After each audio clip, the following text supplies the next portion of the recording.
আজ আমরা আলোচনা করব বিশ্বনবী হজরত মোহাম্মদ সাল্লাল্লাহু আলাইহি ওয়াসাল্লামের পরিচয় সম্পর্কে।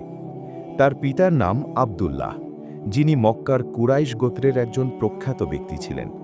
মাতার নাম আমিনা, যিনি অত্যন্ত সদয় ও ধর্মনিষ্ঠা সম্পন্ন ছিলেন। দাদার নাম আব্দুল মুত্তালিব, তিনি কুরাইশ গোত্রের একজন মর্যাদাশীল ব্যক্তি ছিলেন। বিশ্বনবীর পরিবার সমাজে সম্মানিত ও প্রভাবশালী ছিল।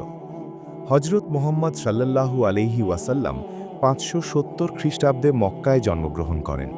তার জন্মকাল এমন সময় যখন সমাজে অনেক অনিয়ম ও অবিচার ছিল।